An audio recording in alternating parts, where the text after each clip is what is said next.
trapped and try to forget why it's whining while you... Échung Souliers depuis 1934.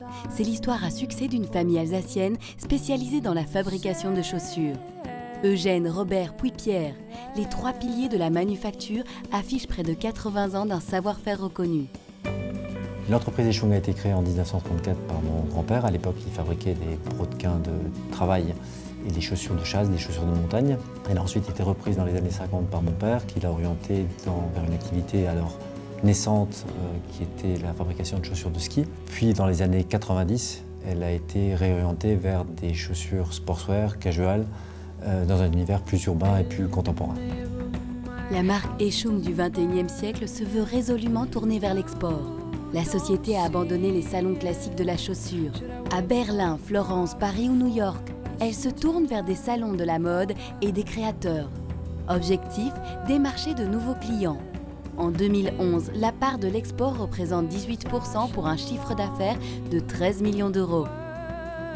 C'est un chiffre qui est en augmentation sur les 2 derniers exercices. On a une activité qui a progressé de 15% sur les 2 dernières années. On est présent sur les principaux marchés européens, on est présent aux États-Unis, on est présent en Asie et on est en passe de trouver de nouveaux débouchés sur ces marchés-là. Au Japon, un nouveau distributeur est sensibilisé à la deuxième marque, Atelier Échung, qui vise une clientèle jeune et dynamique. Les perspectives sont nombreuses. Perspective à l'export qui, depuis le Japon, va s'orienter ensuite sur la Corée, va s'orienter sur Hong Kong, éventuellement par la suite en Chine, mais c'est des choses qu'on va construire petit à petit. La firme alsacienne produit à ce jour 65 000 paires de chaussures par an dans son atelier d'origine à Steimbourg et celui basé en Hongrie. Elle possède une dizaine de points de vente essentiellement à Paris et emploie 170 personnes. Pierre Échung continue de construire sa marque doucement mais sûrement. En 2013, une progression de l'ordre de 10 à 15% est attendue sur le marché de l'export.